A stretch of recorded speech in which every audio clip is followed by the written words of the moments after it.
We're recording. I've done that classic thing where I've started recording and haven't even brought any emails up that I need to look at.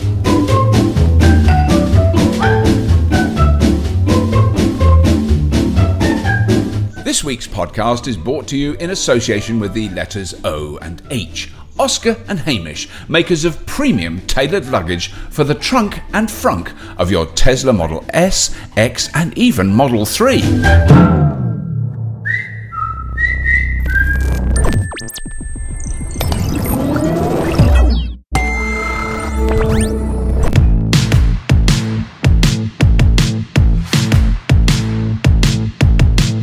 Welcome to the Fully Charged podcast. Here are a few highlights of what to expect in this episode.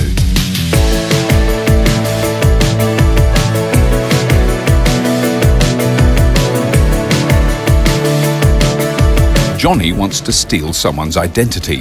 Now say something else now. Hi, I'm Brian Cant. Welcome to Play School.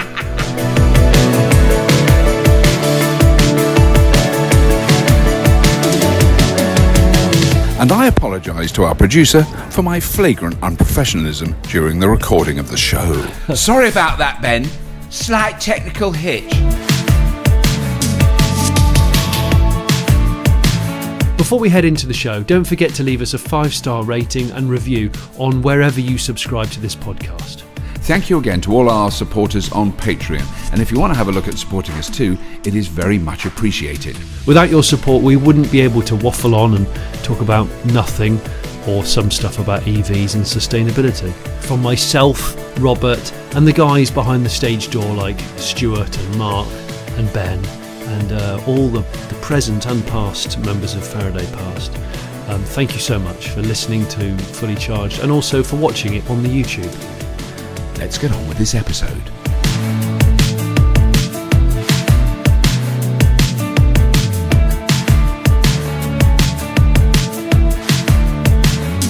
So that is amazing. So that's our lovely sponsor, Oscar and Hamish. And what I think now they mentioned it. I didn't say it, Johnny. You didn't say it. Oscar and Hamish mentioned Fully Charged Live. So I think it's worth going through some of the key things that are happening now. Now it's very soon. Not going. Yeah, and this isn't going to be that interesting to people who live outside the UK or who can't possibly come to Fully Charged Live.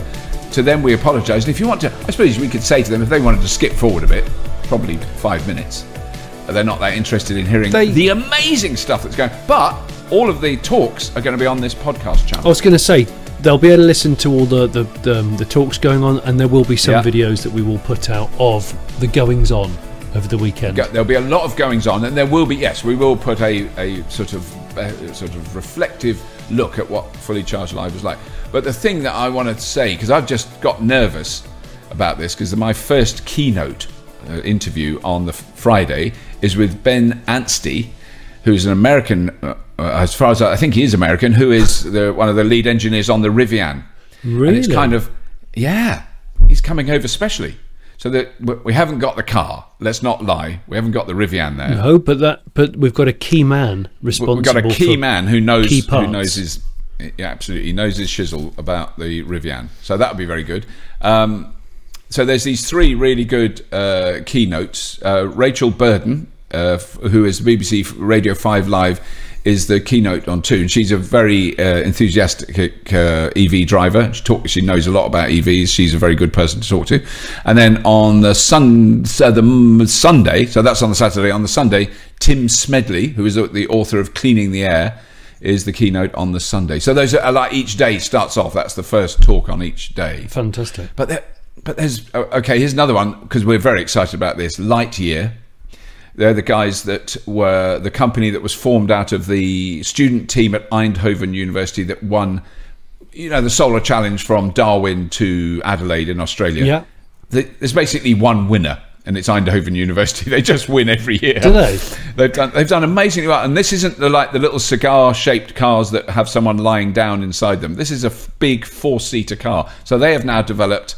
It's a full car, a real passenger car. The one I drove, I have driven one years ago. You wouldn't you'd want to be a young student that's fit to drive it that distance. It wasn't the most comfortable vehicle I've ever been in. I'm not going to lie.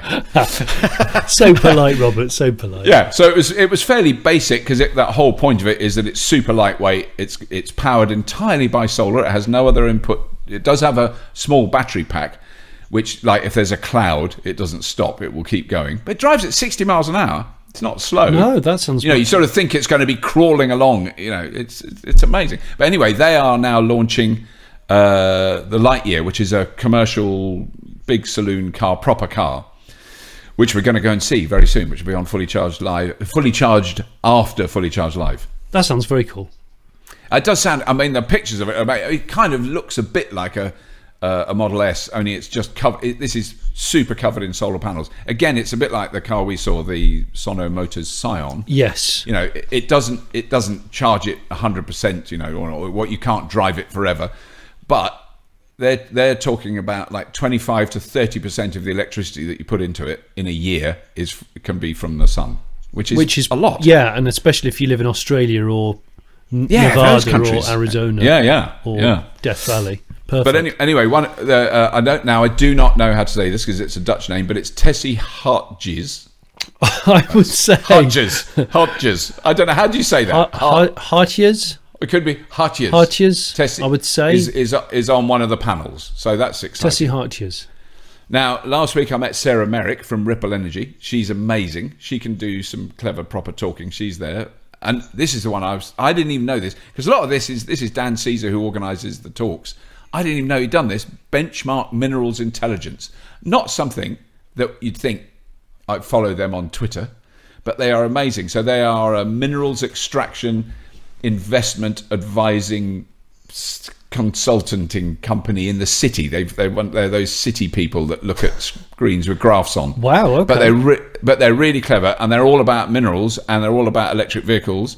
And this wonderful guy, Simon Moores from Benchmark Minerals Intelligence, is on the panel session on batteries, which is just brilliant because it's all those things that we all hear.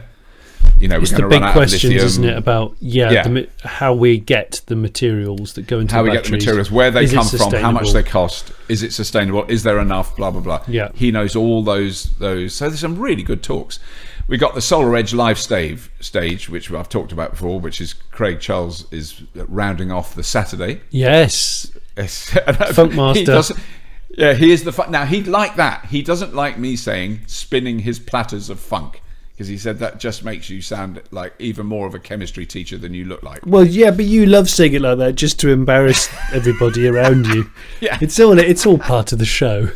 It is. Craig, please spin your platters of funk. I think he's going to play quite a lot of songs that involve slap bass and maybe occasional orchestral up sounds. Yeah. Ooh. Because there was a lot of that in the sort of funk disco era. Yeah. Oh yeah. No, he knows his funk. I mean, he does. That is no. His shows are great on. They are brilliant. Yeah. But then the other thing I just want to quickly mention, there's a couple of other things I want to mention about the live show, which is the prizes, which are extraordinary. So Drive Electric are giving away a Hyundai Kona for a year. So they lease cars. That's where we lease our cars from, and they're giving away a free Hyundai Kona to some lucky winner. Well, I can't enter it, so I find this a bit unfair. I know. It is a bit... I want to enter and have half a chance of winning. I think you should enter under a false name. Okay, Craig Charles. Going to enter it. But that's one of the prizes. The other one, which happened last year, which I think is incredible, is My Energy, who make the wonderful Zappi chargers. So My Energy, the purveyors of the Zappi, are giving away £1,000 prize at the end of each day. Each day. So you remember last year we gave away. I couldn't believe it, because I thought you hear that when we were really busy, and you're thinking, I don't know what. Yeah, and they actually gave away £1,000. They gave away £1,000. So there were 3 people will leave Fully Charged Live this year with £1,000. That's very cool. Tax free as well. Tax. You have to say that these days, don't you? Do you? £1,000 tax free. I don't know if it is tax free. God, it'd be annoying if you had to pay 40% tax on it. Well, who's going to know? Who's going to know? Don't tell them. Shh. Now, the last thing I want to just quickly mention is LV Insurance. So I met with LV Insurance recently. They are one of our primary sponsors of Fully Charged Live. But Martin Milliner, beg your pardon, is speaking at Fully Charged Live. And they're the first UK insurance company to do electric vehicle specific car insurance. And it's really interesting what they're going on about. So one of the things they do, if you do have a breakdown or something, your car's being fixed or whatever, the replacement car you get is an electric one. I remember we had a chat about this, about people saying that they got a diesel courtesy car and they were a little bit upset. Yeah, so they've got... So it's like for like. Like for like. Right, okay. Actually, what they're saying is they very often go, oh, look, have a Tesla for a couple of days while we fix your Zoe. Because it's what they can get hold of, basically. Yeah. You know. Yeah. But now, I think this is good because it sort of naturally leaks. So that's the end. I'm not going to talk about Fully Charged Live anymore. But this survey they did, I think, was great. And I just love that, just this thing. They did a survey, LV did a survey earlier this year to discover general public knowledge around electric cars. And it's one of those, you can use one of those dreadful clickbaity ads things, which is, you know, where you see at the bottom of the kind of websites that are sort of theoretically about electric cars. I know the ones, they're all loads of adverts. And the ones I always see are, have you got your funeral arrangements yet? They're all aimed at the age group. You know, they're all old people's homes, funeral arrangements, and if you've got bladder issues, you can, you know, all that stuff. That's awful. It's a bit depressing, but this is one of those where, you know, we asked people about electric cars and you won't believe the results. Because this was great. 51% of people who worry the battery charge will run out.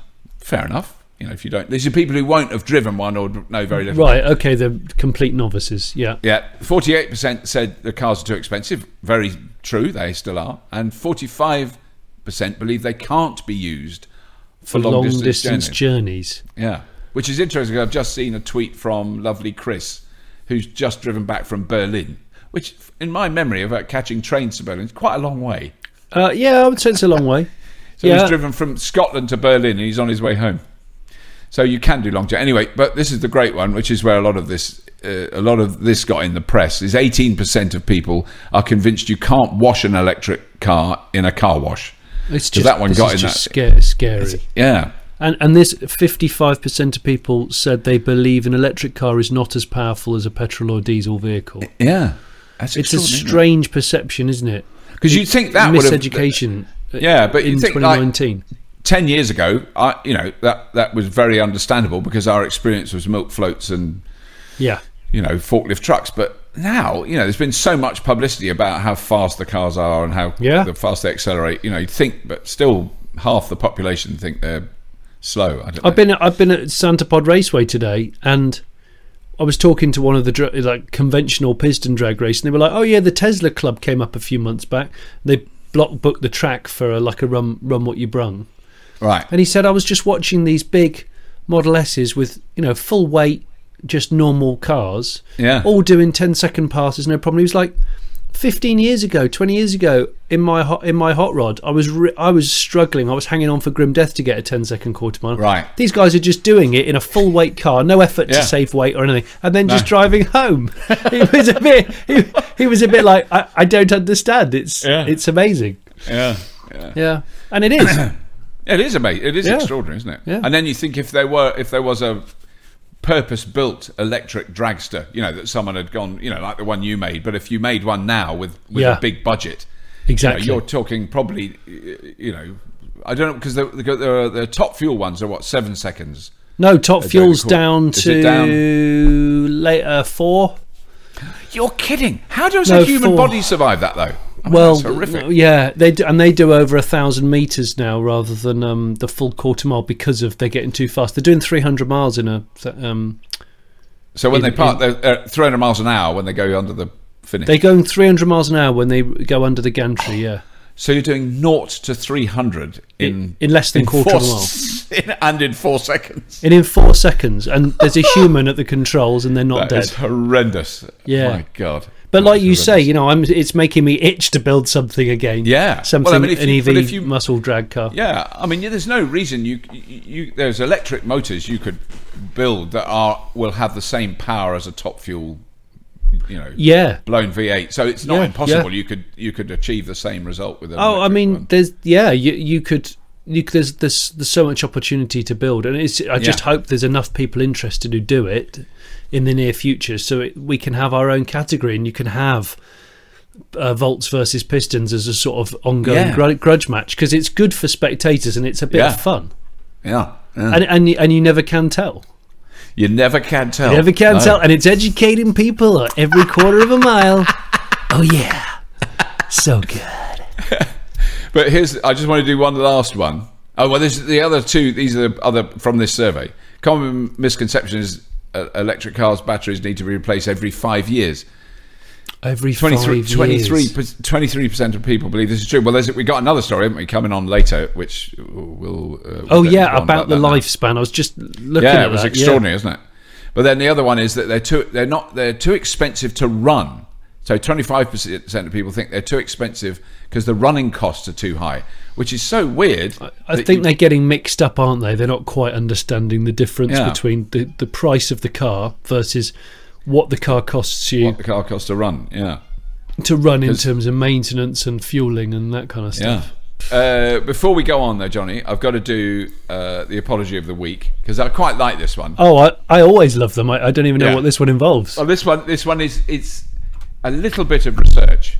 Before I blatted on about this would have been useful. So this was in a news episode I did recently, which is when I drove. I can't remember whether I think we may have mentioned it on the previous podcast, but when I drove the Mercedes EQC, one of the features that it had, which I was very impressed with, was preconditioning your batteries when you've got a charge point logged into your sat nav. So you're driving a distance, and you've got the sat nav. The sat nav knows you're going to stop at, the South Mims on the M25. South Mims, for example. Just picking somewhere out of the blue, so it knows you're stopping there. So what it does in the last 5 or 10 miles before you get to South Mims is preheat the battery, so that when you charge, you get the maximum possible charge into the battery, because it's exactly the right temperature. So it's not too hot or too cold. So it'll either cool it or heat it, which I thought brilliant. No one's done that, and I raved on about how brilliant that was. Get back to the Tesla. When I get back from test driving the Mercedes, there's an update on the screen, en route battery preheating. So I go, and so I've now tried it. So I haven't mentioned this before. When I drove into London the other day, I didn't put my final destination in. I put the supercharger in, which I didn't actually need to go to, but I just wanted to have a go. And I was in a bit of a rush, and I drove in because I was getting late for my meeting. Drove in, put it in the supercharger, plugged it in. I got 119 kilowatts. I have never ever got that on a supercharger. Wow!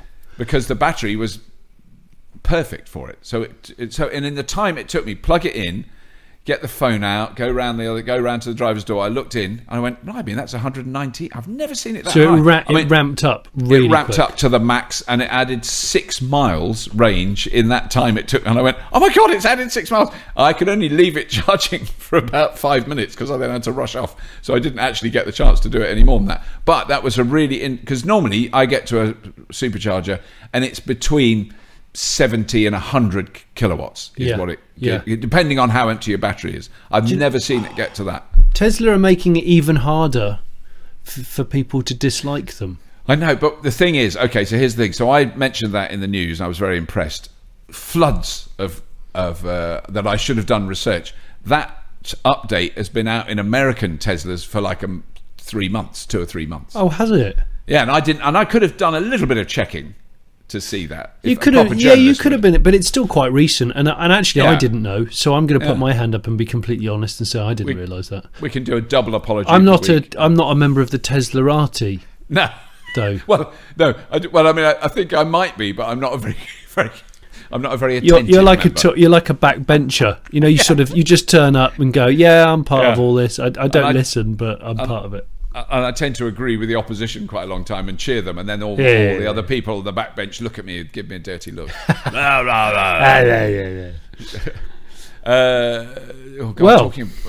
Just very briefly, I don't know whether I should mention this.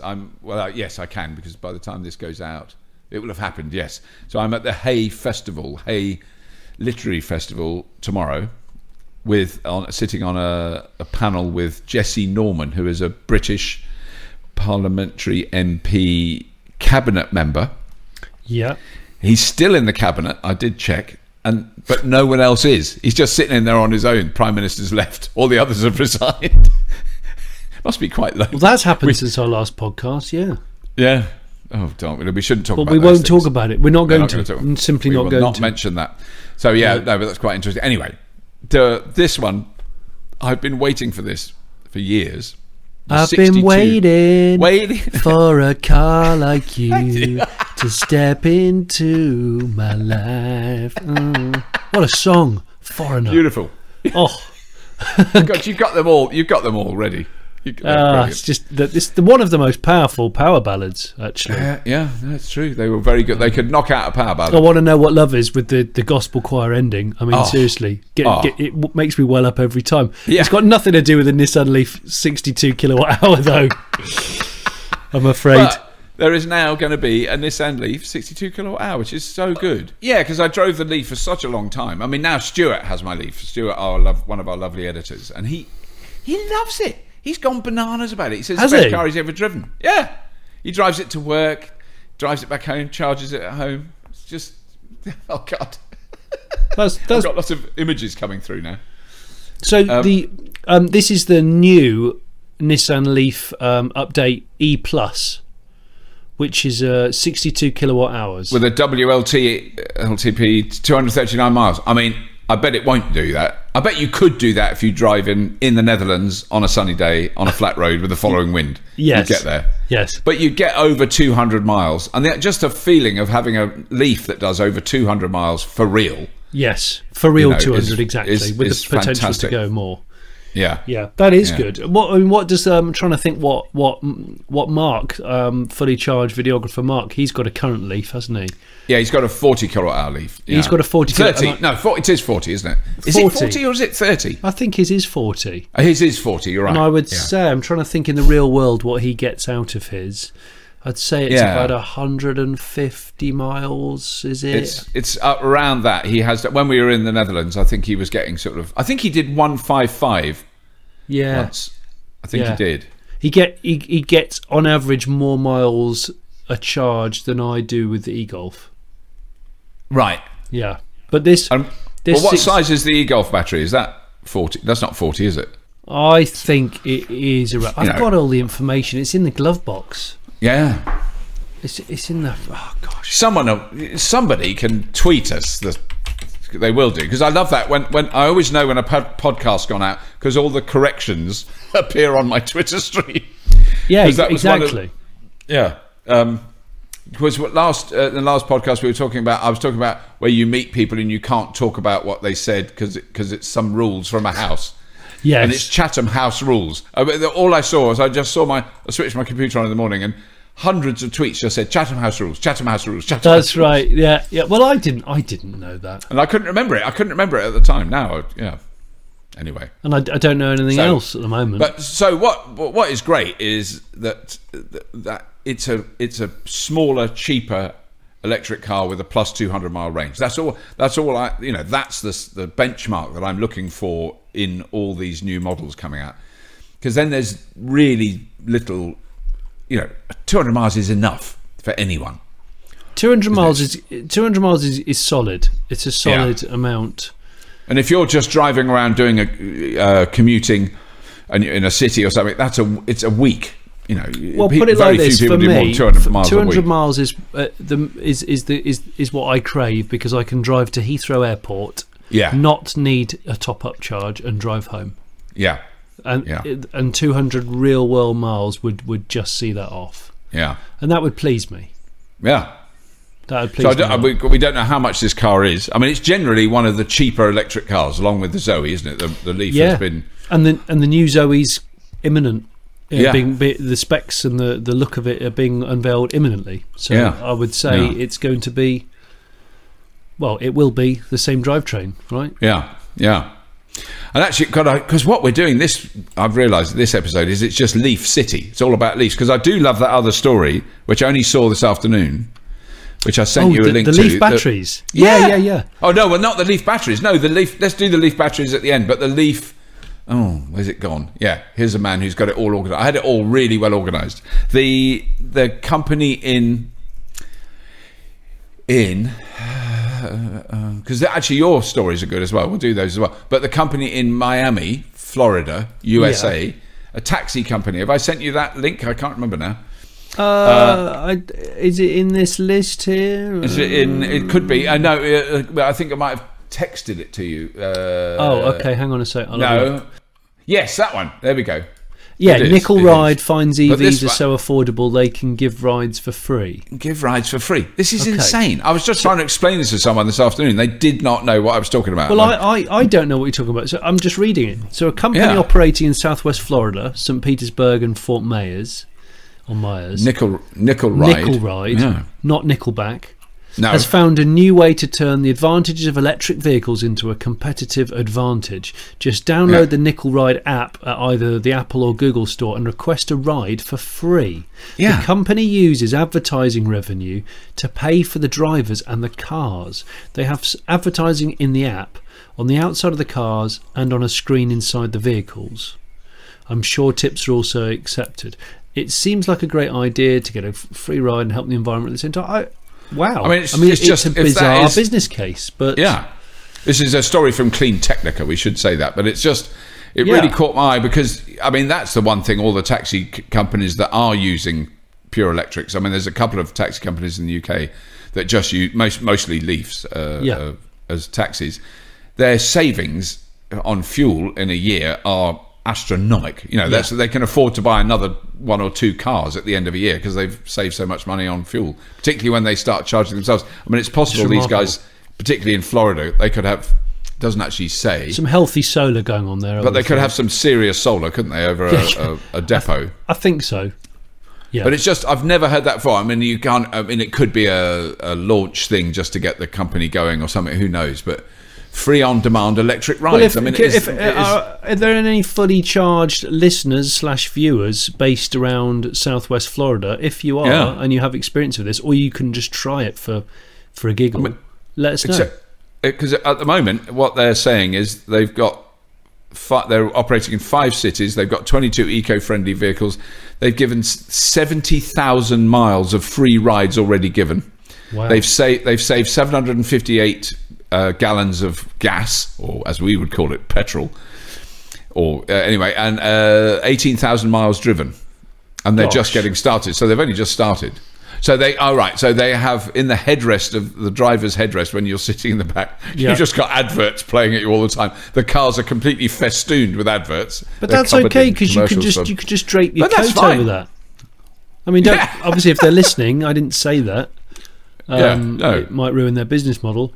But you just drape a coat over it, or put an iPod on. That is extraordinary. I can't believe it. I mean, I'm going to keep an eye out for that just to see how long, because that is a devastating challenge to other taxi companies or Uber. It is a massive challenge. I was just thinking, my experience of going to America for the first time was Florida in DeLand. Right. And my taxi driver, I remember it well, pulled up outside our hotel. And his name was Tom's Cabs. Right. Ex-police Ford Crown Vic. Got in the car. It smelt of cannabis. I didn't say anything, just started chatting to him because I was just a naive Brit. And he said, are you having a good morning? And I said, yeah, it's been good. What have you had a good morning? He said, yeah. I opened the curtains this morning. There's 2 doves just on the fence, just looking at me. He said, I shot them both, cooked them up. And I've had them for breakfast. I'm like, I just started laughing. I was like, yeah, okay. And he went, no, that's what I did do. So he cooked 2 doves that were outside his window for breakfast. There's nothing like a breakfast dove. Well, does anybody have it with a gently steamed egg and a bit of spinach? It's beautiful on a brioche. He was just amazing. It was just so. My introduction to America was wonderful. But I was thinking he was going to make some sort of religious reference about seeing doves of peace. Looking at him. No, he shot them. He then started talking about whether or not we needed any medical cannabis at any point during our stay. And then started talking about, because he grew up in New York. He said, I moved out of New York and came over here about 10 years ago. Best thing I ever did. He said, but I have to say, New York in the 70s, before AIDS was amazing. And I was like, oh, so much information in this short cab ride. Wow. So much information in this cab ride. Because I've got to that was my very first cab ride, was in New York. I think it is an experience. I think they know, they can tell the taxi drivers that they've got a naive, innocent foreigner. They throw the. Are you mentioning Foreigner again? Well, as I was a foreigner. Oh, Foreigner the band. Yeah, that's the second time in this podcast we've mentioned Foreigner. Taxis. Yeah, look, taxis and Leafs. If that system works, it's the biggest challenge. One, to the taxi companies. Yeah, I can't believe it's. I'm being sceptical. I can't believe it'll last. But it's an interesting concept. You know, if you've got a taxi that is so cheap to run that you don't have to charge people, it's bonkers. Well, yeah, it is. It's very, I'm really intrigued to find out more about that. But we all probably raised an eyebrow at Uber, and look how it's working. Yeah, so. But they are losing about £400 billion a year, but no one seems to mind. Everyone seems to think that's normal. And then Tesla, who are actually making something, and they have lost money, haven't they? A lot of money this year. Yeah. Everybody goes, that's the end, it's doomed. No one's saying Uber is doomed. I think Uber's fairly doomed. Well, I'm just going to put it out there. I don't use Uber. Right. I just don't. All right. I mean, I don't use it in London, but I have used Uber in foreign cities when I don't know. And I'm partly because I'm staggered it works. What, when you're a foreigner? When you're a... Third reference. When I'm a foreigner in a when I'm an alien in New York. Oh, brilliant. Throw a bit of Sting in, why don't you? Bit of Gordon Sumner. What is one of the things you love about your Tesla? Apart from the face melting instant torque, of course. Well, I mean, as you know, Johnny, I don't really use the torque on mine. I keep it very quiet. But I tell you what is good. It's the big frunk, and I never thought I would use it, but I've got a big frunk, and I cannot lie. Wow, very revealing. So how do you manage to pack all the funny shaped spaces? It must be like playing Tesla Tetris. Well, it is a bit, but it would be. But now I've got some tailored luggage from Oscar and Hamish, and what that is brilliantly shaped luggage. I mean, if it's not in the Tesla, it does look a bit weird, but what you do is you pack it in the house. We've only used it about 3 times when we're going away, and we shove everything in these bags. And you go to the frunk of your Tesla, and it all just goes thump. It makes that sort of noise, which is very satisfying because it fits and fills the frunk perfectly. Let's refresh this then. So you can max out the car with your luggage and still leave the main area of the trunk free for your bikes, your buggy, your golf clubs, your dog thing. Well, you know me, because golf clubs, that's me all over, and also my +4s that I wear when I'm playing golf. They're massive. Oscar and Hamish luggage is handmade in England, and fully charged podcast listeners, okay, the ones who've got Tesla's Model S, X or 3, can save 10% and get free shipping by entering fully charged at checkout. Oscar and Hamish will also be exhibiting at Fully Charged Live on the 7th, 8th and 9th of June. There we go. I'm quite keen to talk about the Top Gear story about the Audi TT. Oh, just please. Because it's from Top Gear magazine. Yeah. And it has that bit of sort of heartbroken sadness in the text about the lack of the wonderful V10 Audi, which I have to say I appreciate an Audi with a V10 in it. It is an engine. It's a special engine. Yeah, there's no doubt. But they're bringing out the next Audi TT is going to be electric. Probably won't be called the TT. They're replacing it. Yeah, will Audi will replace the TT with an electric sports car as the headline, with a subhead of saying, will the next R8 morph into an electric supercar? Yes. Yeah. So the TT's there, little 4-wheel drive coupe, which people say is hairdressery, but it's not actually. Yeah. It's better than that. And I've never driven one. I presume they're very good. It's a fine car. It's a really good car.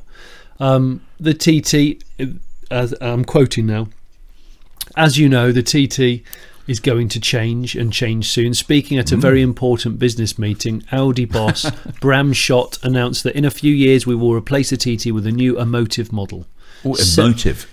Said emotive model will be the same price range as the current TT, so circa £40,000 for one with a modicum of power, but be rather different. It'll be fully electric. 2019, and it says, and all your heroes are dead. Yeah. Audi and the wider car world, of course, is all going electric. Audi itself notes how the upcoming e-tron GT, a fantastic car, will showcase the brand's ability to make sporty electric cars using the know-how that they're developing with Porsche for the Taycan. Yeah. Indeed, the company wants to sell 1 million electrified cars each year by the middle of the next decade. Wow, which is quite a lot of electric cars to sell by 2025. Our core product, the automobile, should contribute to the progress of our society, says Bram Schott, Audi boss. There you go. And will the R8 become EV? Well, a version of the R8 will, and it'll probably become a plug-in hybrid first, but we'll see. Right. Because the R8 because there's very few cars. So I'm walking down a street in London. Picture this. Picture it. Minding my own business, and there's a Ferrari or there's a Lamborghini or something, and I just go whatever. I'm not impressed. Yes. But then an Audi R8 pulls out of a garage Muse. Oh, I love a wealthy Muse. Yeah, and it's come up the cobbles of the wealthy Muse, and it stops at the top, and it's got and I Mr. Eco, holier than thou, elitist, overprivileged bubble of something. I'm looking at it and going, I like that. And then it goes as it drives off up the road, and I go, yeah, that's. It absolutely does. I appreciate that. It's their first foray into supercardom, and it's a nice looking car. I do like it from the word go. Actually, yeah. Never been in one of them either, but there we go. They will, if they do an electric version and it has, it's going to be good. The same or more power than the V10. It'll be fantastic, just beautiful and desirable. Full stop. Yeah. But then I think we should then go from, what's that word? I'm going to forget the word again. Segue. It's like Chatham House rules. No, not a segue. I've totally forgotten it now. I've forgotten even what I was going to say, let alone the word I was going to say. Off-piste. But it was to go to the other end of the electric vehicle spectrum, the Skoda Citigo. Bookending, I don't know, transition. Transition. Oh, sorry, I've just knocked my microphone over by gesticulating too much. And you can't break the character. Gesticulation, But Motor1.com. That's where we got this story. Skoda Citigo. This broke last week. A while ago now. About Skoda's only a couple of days ago. Yeah, Skoda's first step into electric cars with the Skoda Citigo EiV. Yeah, fussy name, but sort of looks like the E-Up. Would it be based on the E-Up? It's exactly that. It's Skoda's. It's Skoda's Up, which is called the Citigo, and Seat have a version called the Me. Right. They're all the same car. Right. It's got Skoda's supposed to be worse, but it ends up being better than the Seat. That's generally what happens. Right. By accident. Because then, so wait a minute. Seat Spanish. Seat Espanol. Espanol. Where does Skoda come from? Were they Eastern? So they were an East. And they predated they were making cars. Skoda's 100 years old or something. Yeah. Skoda, yes, I do remember that. Skoda make great, but like you say, Eastern Bloc cars that got ridiculed. But they were actually, some of them, like the rear engine, rear wheel drive Skodas were awesome. Absolute rally and hill climb giants. Yeah. But they got bought by the VW Group in the 90s. It would have been in the sort of mid-90s, I would say. Yeah. After Perestroika and the collapse of the Iron Curtain. Oh, exactly. For younger listeners, Google that and see what that was all about. Yeah, Google Iron Curtain. It's not a derivative of rock music. Actually, no, it does sound like one of the early bands that supported Faraday Past. Oh, absolutely. But the problem is they were a little bit too extreme, a little bit overpowering, and they took away the message of what the main band, main act was truly about. And so as a result, it had to end. Iron Curtain had to support another band. But that's good. But what is important about this? It's joining an increasingly long list of smaller, lightweight urban cars that do 165-mile range or 265 kilometres. But you know which what, is Robert, the WLTP. That's really big when you look at the size of that car. It's a tiny little car. It's a very small car, and the E-Up has always suffered from having quite a pathetic range. You know, I drove on years ago and I was quite scared going a short distance. Yeah, I never drove. I mean, what was annoying was it was a great little car to drive, because I drove that, of course, in Milton Keynes. Of course. That's where the test drive was. All the best test drives happen. Yeah. But I took it into a car park and parked it, and it was so easy. It's such a tiny little car. I mean, really nice car. The Up is great. The VW Up is a great car. The Up is a fab car because it's got tons of cabin space for a short wheelbase, short overhang, and damn cheap, really, for a new car. But this, the figures that they're quoting on this thing, WLTP, 165 miles, 155 pounds-feet of torque, which is 210 newton meters, 82 horsepower, 61 kilowatts. Right. But that could be, I mean, depending on how aggressively they price it, that could be amazing. Yeah. Because it is a really good little car. What are they saying here? Electric motors should prove more than adequate around town. Taking into consideration Skoda says the electric Citigo will run 0 to 60 in 12.5. Yeah, it's fine. Yeah, and 37. It's a nippy little car. Yeah. And doing a top speed of 81 miles an hour. Well, 81's absolutely fine. You can live with that. Yeah, so that's cool. So obviously an advancement on the existing E-Up. Yeah. And that, because also that thing, because I can't remember what the E-Up had. I think it was an 18 kilowatt hour battery. I seem to remember. It was very small.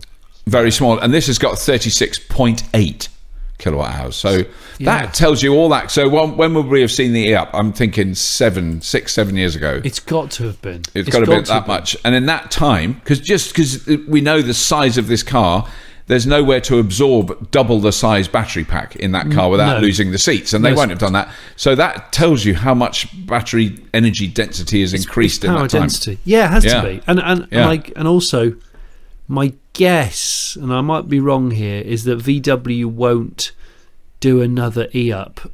Maybe they'll kill the E-Up because they'll use an ID MEB platform thing, but they'll let the cheaper brands, i.e. Skoda and Seat, play with the run-out mod, the chassis of the E-Up, and stuff in even more power and batteries, which is clearly what they're doing. So applause is due. Applause. We're happy they're going into production later this year, which is really good. So I do think the price. I want to know the price. Yes, if it's £42,000, it's less interesting. But you imagine if that's like 14 grand. Yeah, that's what I'm thinking. If it's sub 20, if that's 15 grand, then we could be in business, and it'll probably have an 8-year high voltage warranty. Yeah. It will do. Brilliant. Also, it's just come to me this. It's not part of our original chat. With Renault doing, a next generation of Zoe. Yeah. Will their cheaper brand Dacia, the Romanian. Where are they? Romanian arm, that's right. They're Romanian. Which is doing better business than any other car company at the moment, I hasten to add. Wow. Because people just want brand new budget cars with a good warranty that are, a bit simpler. The whole point of Dacia's business model is it sells cars for cheaper because they're slightly older tech Renault stuff, parts bin stuff. Does that mean that they'll do a Dacia electric using older Zoe gubbins? That would make sense. Because suddenly you could have a mass-produced, proper electric people's car. Yeah. With black plastic bumpers and cheap to replace wing mirrors and just smash it around Paris and nobody cares. Yeah. But with a really decent drivetrain, EV drivetrain. Yeah. No, that would be brilliant. Dacia, if you're listening, can you do that, please? If I was a proper journalist, I would have called you by now, but I just thought about it right now. Just thought about it now on the mic. But then the last story we should do, because I was hoping we'd keep it for under an hour. We might if we're quick. Well, we've messed. It will be under an hour because we've messed around for the first 10 minutes. So but it is the Leaf batteries that outlast. So this is research Nissan have done. So Nissan have said Nissan Leaf batteries will outlast the car by 10 to 12 years. That's amazing. That's the life expectancy of the average car. In fact, it's more. Yeah. So what they're either, it's a dangerous thing to say, because what they might be saying is the cars are so rubbish they'll fall to bits really quickly. I don't think that's what they're saying. because I certainly hadn't had that experience. But recent Nissan battery life data suggests that the battery itself may last some 10 to 12 years beyond the life of a car. Well, a car is going to last minimum 10 years, surely. I mean, your average car now, even with servicing and new tyres and all that, but it'll still keep going. Well, I mean, even with built-in obsolescence, it should be a decade. Yeah, I mean, my Leaf is now, I can never work it out, 2011, 8 years, isn't it?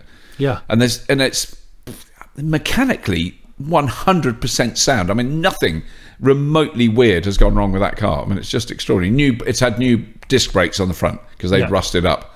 Yeah, from lack of use. From lack of use. Yeah. And that's the first time. So that is getting on for 68,000 miles it's done. So I've had to replace that, and I've replaced tyres, but that's it. Nothing else. But this is like probably the most important piece of news that non-EV people could hear this year. Yeah. The batteries in a Leaf, Nissan Leaf, typically could outlast the car by 10 to 12 years. Just think about that. Because there are people that I've spoken to who didn't do what we did with our car, which was now we've really, that's how we stuffed up, was drive literally 4 miles to the shop, 4 miles back, and then plug it in. Yeah. So it used like 1 bar on the thing. It done like 8-10 miles, something like that. And you just topped it up. And we topped it up, and that is the worst thing you can do. You want to run it down. You want to run it. You don't, or you set the charger so it only goes to 80%, which would have been fine. That would have been. So that's where we did that, because I thought it might have been rapid charging, because I rapid charged it a lot. The rapid charging has had no effect whatsoever. In fact, it helps. Because rapid charging doesn't ever go 100%. No, and it's also the software that's running the rapid charger is much more sophisticated than a 7 kilowatt charger at your house, which just gives you 32 amps regardless. Doesn't matter how full or empty the battery is. Okay. And then when it's full, it switches off, and that's it. That's as sophisticated as it is. Right. Okay. So that was that's why we've lost 2 battery bars now, which it's 70. What is it? Because I had it tested at Cleveland EV, who are also going to be at Fully Charged Live, and they're very good. They did a service on it and they checked it, and it's 76% of its original capacity, the battery.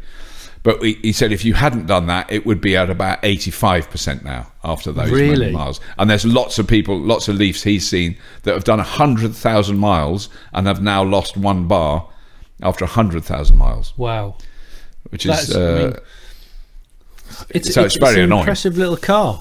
Yeah. And there's over, how many are there now? There's over 500,000 in the world, I think. No, there's 400,000. There's 400,000. Well, they're saying they've, fleet of over 400,000 Leafs around the world. They're keeping an eye on the battery life of all of them. Wow.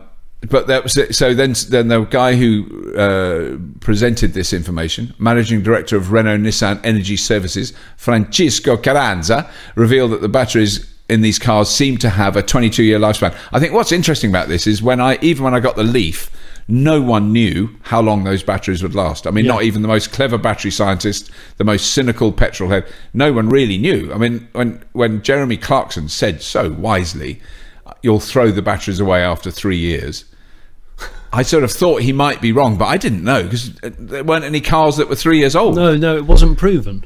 No. But so he was asked what happens after that. So after 10, 12, 14 years in the car, what are you doing? So, and he said Nissan has a number of projects to use its batteries, either new or used in applications outside the car.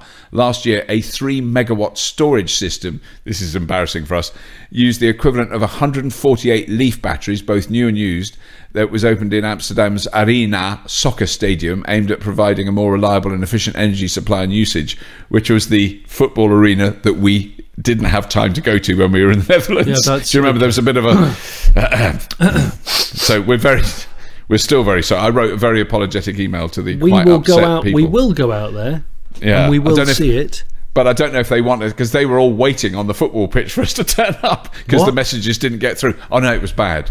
Oh, we should have done an apology of the week last year. That's an apology of the year. It is. It's an apology.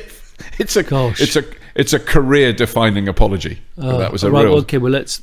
Because we'd sent messages, and the people that we'd been talking to in the UK knew, but they couldn't get through to the people who were standing on the pitch of the arena waiting for us to turn up to show us the battery. I feel a bit Awkward. I think we were with the Sono Motors people. It all went wrong, basically. We were with the Sono Motors people. Yeah.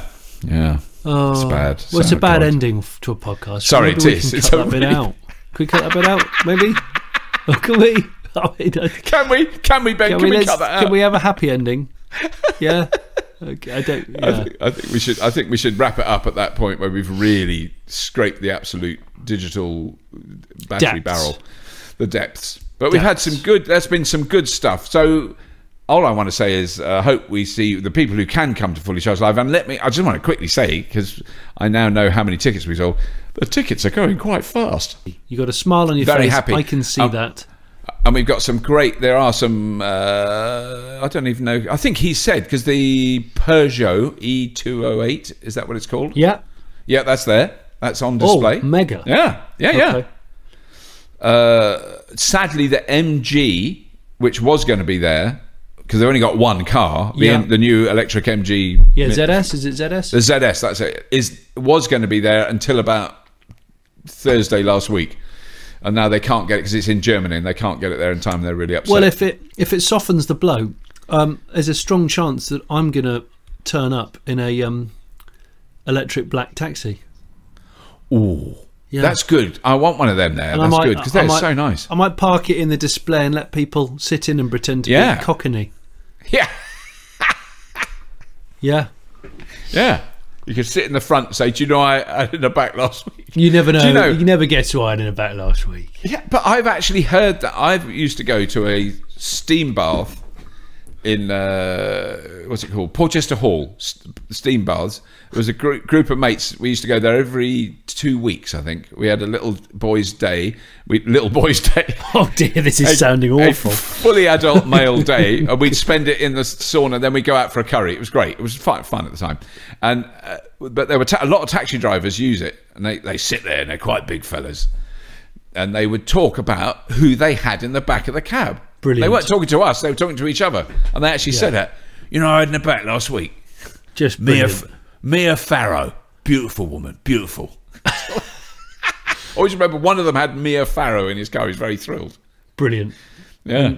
Well, I do love the black cab, and so the chances are I'm borrowing that one is brilliant. To bring it. Oh, fantastic! Yeah, great. You could call that a scoop, maybe. Yeah, that's a bit of a scoop. I didn't know that was happening. There's going to be a lot of that sort of shizzle happening at FC Live. Well, 2019. Within our grasp and our resources, we're trying to cram as much in as we can collectively. Yeah. Rest assured.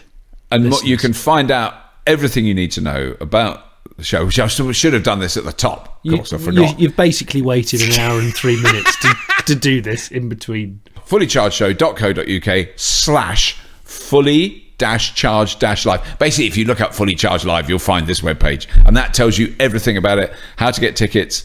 It will soon, for all the people who've already got tickets, you will be informed how you can book the test drives, because there's a lot of concern about that, because there's going to be, excuse me, that was my late tea, a lot of test drives.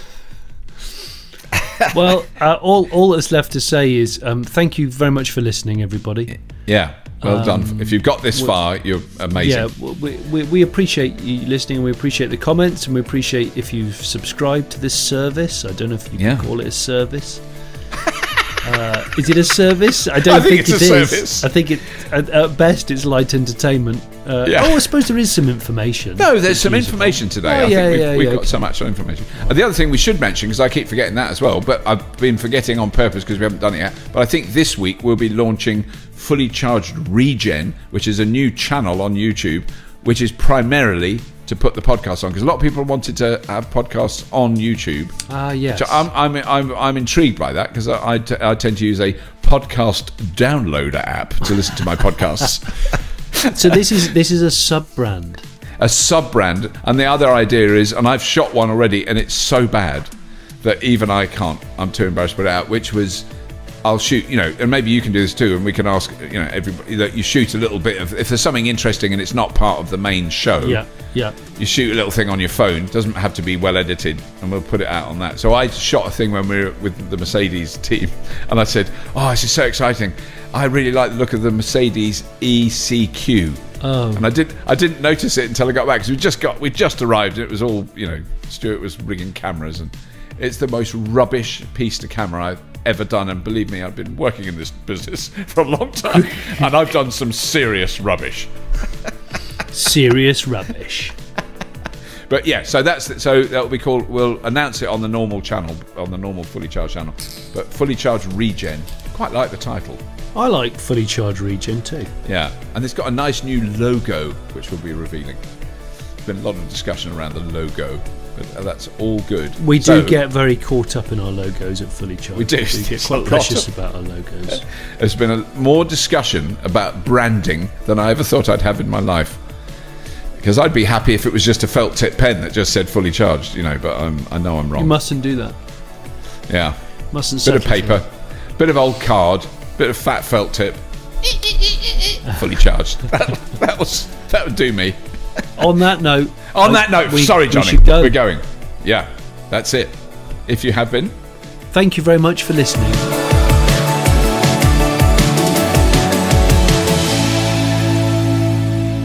Can I just say, this is the first podcast that I've ever done where I've just eaten an awful lot of gravy and potatoes.